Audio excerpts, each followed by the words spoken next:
नमस्कार दोस्तों, आज हम बात करने वाले हैं संख्या पद्धति, संख्या सिस्टम, नंबर सिस्टम के बारे में आज विस्तार से हम सीखने वाले हैं। नंबर सिस्टम आपकी सभी प्रतियोगी परीक्षाओं में पूछा जाता है। नंबर सिस्टम क्या होता है? नंबर सिस्टम में संख्याओं की पहचान सीखेंगे आज हम। संख्याएं किस टाइप की होती है, कौन कौन से टाइप से संख्याओं को हम डिवाइड कर सकते हैं, उनके बारे में समझ सकते हैं। ये सारी जानकारी आज हम आज की वीडियो में आपको बताने वाले हैं। प्लीज़ वीडियो को बिना स्किप करें पूरा देखें, तो आपको कोई भी जानकारी मिसिंग नहीं होगी। ठीक है, शुरू करते हैं आज का ये वीडियो।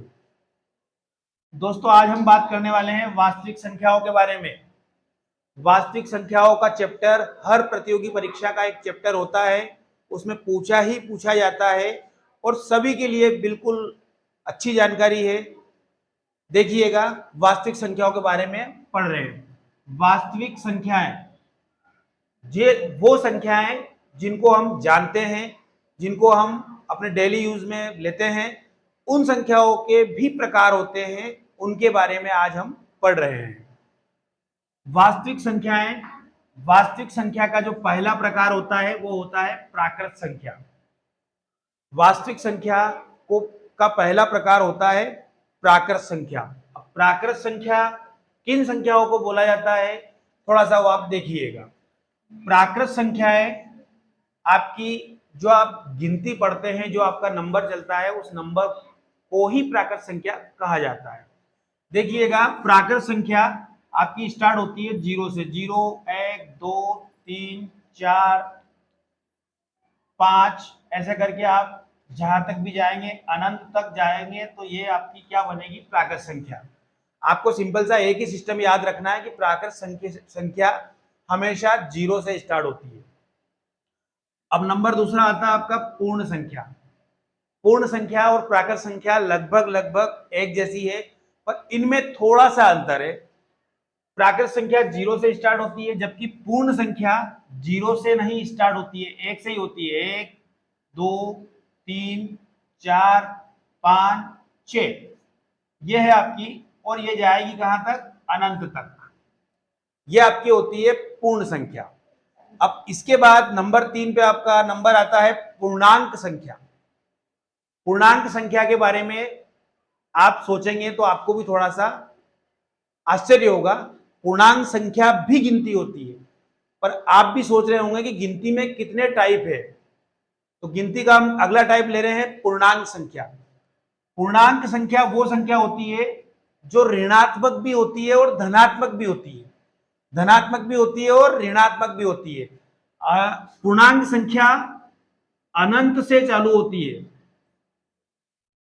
जैसे -3, -2, -1, 0, और फिर उधर चलेगा +1, +2, +3, +4 ऐसे करके कहां तक जाती है? अनंत तक। ये होता है आपका पूर्णांक संख्या। पूर्णांक संख्या एक ऐसी संख्या होती है जो जिसका कोई अंत नहीं होता है। जहां से चालू हो रही उसका भी अंत नहीं है, जहां जाके खत्म हो रही उसका भी कोई अंत नहीं है। अगला आपका होगा, आपको समझना है, ये तो हो गया आपका पूर्णांक संख्या। धनात्मक और ऋणात्मक दोनों टाइप की होती है। अब बात करते हैं 4 नंबर पे। 4 नंबर है आपका परिमेय संख्या। परिमेय संख्या भी संख्या का एक प्रकार है। परिमेय संख्या के बारे में हम आज पढ़ने वाले हैं। परिमेय संख्या ऐसी संख्या होती है जिसे हम P/Q के रूप में व्यक्त कर सकते हैं, और जिसमें एक शर्त होती है कि जो नीचे Q होता है, Q का वैल्यू 0 नहीं होना चाहिए। परिमेय संख्या ऐसी संख्या होती है जिसे हम बट्टे में व्यक्त कर सकते हैं, और उसकी शर्त होती है कि बट्टे वाले जो संख्या है वो 0 नहीं होना चाहिए, 0 के बराबर नहीं होना चाहिए। परिमेय संख्या को हम P/Q के रूप में व्यक्त कर सकते हैं, जहां हमारा जो Q है ये बराबर नहीं होना चाहिए किसके? 0 के बराबर। अर्थात हम इसके उदाहरण से समझेंगे। माना हमारे पास 1/2 है, हमारे पास 5/4 है, हमारे पास 6 बट्टे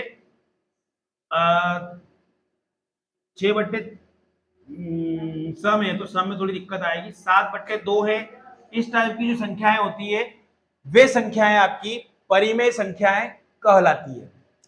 संख्याओं के क्रम में अगला नंबर है हमारा सम संख्या।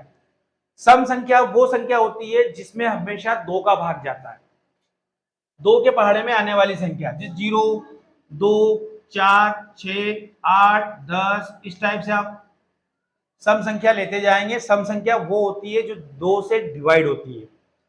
ठीक है भैया। अगली है विषम संख्या। विषम संख्या वो होती है जो 2 से डिवाइड कभी नहीं होती है, जैसे 1, 3, 5, 7, 9, 11, 13, इस टाइप से चलती रहेगी अनंत।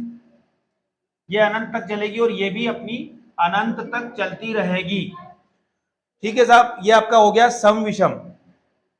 अब आगे बात करते हैं हम भाज्य संख्याएं। भाज्य संख्याएं वह संख्याएं होती है जिसमें जो किसी संख्या के पहाड़े में आती हो। भाज्य संख्या वो संख्या होती है जो किसी भी संख्या या किसी अन्य संख्या के पहाड़े में भी आती हो। जैसे कि हम ले रहे हैं 8। 8 भाज्य संख्या है। क्यों? क्योंकि ये 1 के पहाड़े में भी आती है, 2 के पहाड़े में भी आती है, 4 के पहाड़े में भी आती है और 8 के पहाड़े में भी आती है। तो इस टाइप की जो संख्याएं होती है वो भाज्य संख्याएं कहलाती है। जैसे 10 है, 12 है, 15 है, इस टाइप की संख्याएं आपकी भाज्य संख्याएं कहलाती है। अगला आपका लास्ट प्रकार है संख्या का अभाज्य संख्या।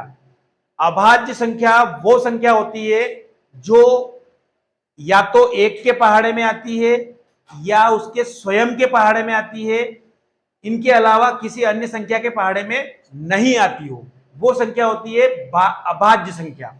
जैसे हम उदाहरण के माध्यम से समझेंगे, जैसे हमारा है 2 या तो 1 के पहाड़े में आएगा या फिर 2 के पहाड़े में ही आएगा, इसके अलावा और कोई संख्या ऐसी नहीं है जिसके पहाड़े में ये आ जाए। जैसे 3 भी आएगा, इसमें 5 भी आता है, 5 के बाद हम चलेंगे आगे तो 7 आएगा, 7 के बाद 11 आता है। 11 भी ऐसी संख्या है जो 1 के पहाड़े में आएगी या फिर 11 के पहाड़े में आएगी, इसके अलावा और कोई संख्या ऐसी नहीं है जिसके पहाड़े में 11 आता है। 11 के बाद 13 आएगा, 13 के बाद 15 नहीं आएगा, 17, 19, इस टाइप से ये अपनी चलती रहेगी। तो आज का वीडियो आपको कैसा लगा? यदि अच्छा लगा हो तो लाइक करें और अपने दोस्तों में शेयर करें। और आपको ये ध्यान रखना है कि आपको मैंने जो वास्तविक संख्याओं के बारे में पढ़ाया है, आपको इनमें क्या अच्छा लगा, क्या बुरा लगा, प्लीज आप कमेंट में जरूर बताएं।